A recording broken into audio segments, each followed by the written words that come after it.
जय हिंद दोस्तों, all Indian jobs में आपका स्वागत है। मैं राहुल राज। तो आज हम बात करने वाले हैं सीआईएसएफ जो फायरमैन की जो भर्ती आई है उसकी हम बात करने वाले हैं, जिसका फिजिकल स्टार्ट हो चुका है।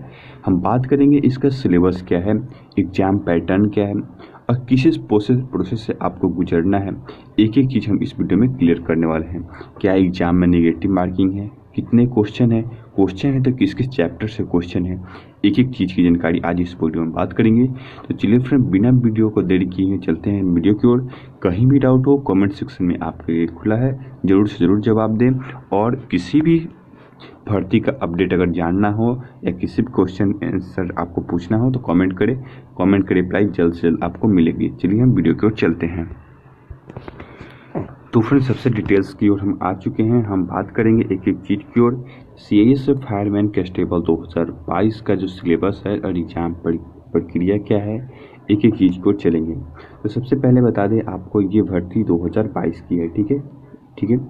आगे की ओर चलते हैं, एक एक चीज़ हम क्लियर करते चलेंगे। यहाँ आपको दिख जाएगा सबसे इम्पोर्टेंट चीज़ आपको एग्जाम से रिलेटेड हम बता दें। आपकी जो समय अवधि है कितनी है, 2 घंटे की है। कुल प्रश्नों की संख्या कितनी है, 100, जिसमें आपको जनरल एनवायरनमेंट, रीजनिंग, जीके और आपको मैथ, इंग्लिश और हिंदी रहेगी। किस प्रकार से क्वेश्चन रहेंगे एक एक चीज़ की ओर चलेंगे। लेकिन हम बता दें आपको, टोटल क्वेश्चनों की संख्या 100 रहेगी और 100 अंक के होंगे। ठीक है। आइए हम यहाँ दिखा दें जो आपकी सिलेक्शन प्रक्रिया है सीआईएसएफ के अंतर्गत है, फायरमैन कांस्टेबल की है। ठीक है। लिखित परीक्षा और कौशल परीक्षा का है, मतलब लिखित परीक्षा और टेस्ट के दोनों के आधार पर आपका ये सिलेक्शन होने वाला है। आइए आगे की ओर चलते हैं। जैसे आगे की ओर आएंगे तो सबसे इम्पोर्टेंट चीज़ अब बारी आती है कि किस किस आपको जो प्रश्न पूछे जाएंगे, किस किस चैप्टर से और किस किस सिलेबस से आपको जो पूछे, कितने अंकों को पूछे जाएंगे और कितने प्रश्न पूछे जाएंगे, इसके बारे में हम बात कर लेते हैं। तो सबसे इम्पोर्टेंट चीज़ आपको यही निकल के आती है। ठीक है। तो सबसे इम्पोर्टेंट चीज़ है आपका जनरल इंग्लिश जो है, आपको जो रीजनिंग है 25 क्वेश्चन 25 मार्क्स। जो बता दें आपको 25 क्वेश्चन 25 मार्क्स, ये बहुत ही इम्पोर्टेंट है। जो रीजनिंग के लगभग 25 क्वेश्चन में आपका 22-23 क्वेश्चन एक्यूरेट आ गया तो समझिए कि आपका रीजनिंग के टाइप में आपने बहुत अच्छा कर लिया। इसलिए कि इसका ज़्यादा हार्ड भी नहीं होता है। मैं आपको प्रैक्टिस सेट भी अपलोड कर दिया हूँ, अगर आपको वीडियो देखना चाहते हैं तो होम पेज से जाकर आप देख सकते हैं। जीके, ठीक है, जो जीके जीएस होता है और उसमें साथ ही आपको बता दूँ, जीके जीएस और साथ ही करंट्स अफेयर भी कुछ क्वेश्चन आपको अब एग्जामों में डेली आ रहे हैं। तो ये आप डेली के बता दूँ, आपको करंट्स अफेयर पर भी थोड़ा सा ध्यान दें। और जीके जीएस के जितने भी क्वेश्चन हैं, साइंस को हो और हिस्ट्री, ज्योग्राफी, इकोनॉमिक्स, सारा का आपको ध्यान रखना। गणित में आपका 25 क्वेश्चन रहेंगे, 25 मार्क्स के रहेंगे। ठीक है। और हिंदी और इंग्लिश, ठीक है, इंग्लिश और हिंदी जो दिया गया है, आपको दोनों में से एक को चुनना, एक सब्जेक्ट को आपको चुनना होगा। जो आप इंग्लिश करना चाहते हैं तो इंग्लिश कर सकते हैं, हिंदी करना चाहते हैं तो हिंदी कर सकते हैं। ठीक है। टोटल क्वेश्चन की संख्या आपको 100 हो जाएगी और अंकों कितना हो जाएगा, 100। ठीक। अब हम बात करते हैं इसकी इम्पोर्टेंट चीज़, समय अवधि जो रखा गया है 2 घंटा रखा गया है। 2 घंटा यानी आपको टोटल 120 मिनट। ठीक। क्वेश्चनों की संख्या कितनी है, 100। आपको यही देखना है। ठीक है। सबसे इम्पोर्टेंट चीज़, आपको 120 मिनट में कितने क्वेश्चनों को सॉल्व करना है, 100 क्वेश्चन के। तो मैं सबसे पहले इम्पोर्टेंट आपको दूंगा कि पहले आप देखिए 100 मिनट में आप 100 क्वेश्चन को करने की टारगेट ना रखें। ठीक है। पहले जो जितना बन सके इजी क्वेश्चन है वो आप बहुत जल्द बना दें। ठीक है। अगर आपने 100 मिनट में 80 भी क्वेश्चन बना लिए तो आपके पास बच रहा है 40 मिनट। 40 मिनट में आप उन क्वेश्चनों को टच करें जो आपको हार्ड हैं। ठीक है। इस पे आप फोकस करिएगा। तो चलिए हम सबसे इम्पोर्टेंट चीज़ बताते हैं कि 120 मिनट में 100 क्वेश्चन, प्रत्येक क्वेश्चन में आपको 1 मिनट कुछ सेकंड के समय आपको मिलेंगे। आगे की ओर चलते हैं।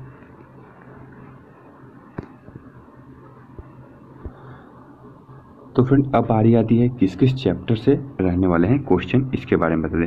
साथ ही आपको बता दूं सीआईएसएफ, ठीक है, इसमें आपका इस क्वेश्चन जो होंगे इस एग्ज़ाम में नेगेटिव मार्किंग नहीं रहने वाला है। आप फिर से सुन लें, इसमें निगेटिव मार्किंग नहीं रहने वाला है, ठीक है। चलिए आगे की ओर चलते हैं। समान बुद्धि यानी आपको रीजनिंग के बारे में हम बात करते हैं, ठीक है। रीजनिंग, अगर आपने रीजनिंग का बुक लिया है तो आपको मैं सजेस्ट करूंगा कि जितना भी इसमें आपको दिख रहे हैं जो चैप्टर हैं, इसको आप पहले अपने बुक में क्या कर ले, कॉपी हो या बुक हो, उसमें टिक मार्क कर ले, ठीक है। ये इंपॉर्टेंट चीज़ हम आपको देंगे। एक एक चैप्टर के हम नाम यहाँ दिख रहा है, आपको कर लेना। देखिए नंबर रैंकिंग, ठीक है, परिकरण रक्त संबंधित व्यवहार, एक एक चैप्टर आप इसमें कर सकते हैं। और इसमें आपको मौखिक और गैर मौखिक भी है, हम आपको यहाँ देखें मौखिक तर्क से भी जो आपका चैप्टर है, आप यहाँ में जूम करके दिखला दिए पूरा, जो आप कर टिक मार्क कर सकते हैं। एक एक चैप्टर है, रक्त संबंधित, समानता, विधि, और गैर मौखिक में भी जो है वो आपको हम दिखा दे यहाँ क्यूब्स और पासा, मिरर, जो मिरर होता है उसके दर्पणिक वाला भी क्वेश्चन है, गैर मौखिक श्रेणी ये भी है। चलिए हम बात करते हैं अंक के, गणित के, ठीक है। गणित में किस किस चैप्टर से क्वेश्चन रहेंगे इसके बारे में हम जान लेते हैं। सबसे इम्पोर्टेंट चीज़ ये भी है, जैसे कि इम्पोर्टेंट चीज़ प्रतिशत, अनुपात, ठीक है, औसत, ज्यामिति, क्षेत्रमिति, एलसीएम, सीएचएसएम, दशमलव, रुचि, समय और दूरी, लाभ हानि, छूट, संख्या, प्रतिशत, कार्य और समय। अब समान जागरूकता की ओर चलते हैं। समान जागरूकता से आपको पूछेंगे सामान्यिक, आपको नवीन जो आपको करेंट्स रहेंगी नियुक्ति वगैरह उसके बारे में भी पूछा जाएगा, ठीक है। युद्ध और पड़ोसी देशों के बारे में भी पूछा जाएगा, ठीक है। कौन सा युद्ध कब हुआ, किस पड़ोसी देशों से हुआ, ये भी जानकारी।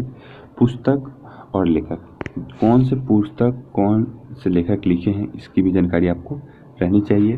भूगोल, खेल, वैज्ञानिक, कौन से वैज्ञानिक किस चीज़ की आविष्कार किए हैं इसकी भी आपको, भारतीय संविधान, भारतीय राष्ट्रवाद आंदोलन, राजधानी और मुद्रा, राजधानी किसकी, जैसे देखिए भारत की राजधानी क्या है, नई दिल्ली, भारत की मुद्रा क्या है, रुपया।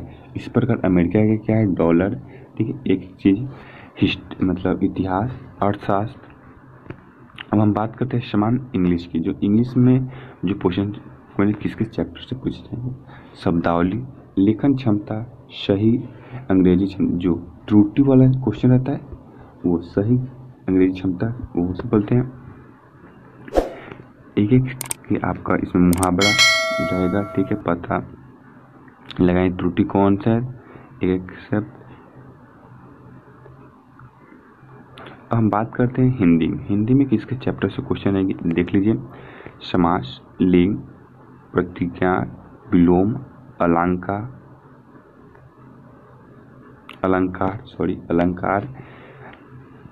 गद्य, रायविची, मुहावरा, लोकोक्ति, शुद्ध अशुद्ध वाक्य संबंधित क्वेश्चन आपको रहेंगे। आगे कुछ तो फिर मैं आशा करता हूँ कि आपको लगभग मैंने सारे चैप्टर की भी डिटेल दी है। अगर आपको चैप्टर का PDF चाहिए तो आप कमेंट सेक्शन में लिखें, और मैं इसका कमेंट बॉक्स में लिंक भी डाल दूंगा, चाहे लिख भी दूंगा, और उसमें आपको एक एक चैप्टर रहेंगे जो आप उसमें जाकर देख सकते हैं और इसको लिख सकते हैं। कमेंट बॉक्स में मैं आपको इसका सारा चैप्टर बाई चैप्टर नाम होगा मैं डाल दूंगा, ठीक है। जो इस लिखा गया है सारा चीज़ का मैं इसमें आपको कमेंट बॉक्स में डाल दूंगा, वहाँ से आप ये देख सकते हैं। तो चलिए फ्रेंड, अब तक के लिए जय हिंद दोस्तों, वंदे मातरम, आपका दिन शुभ हो, जय हिंद।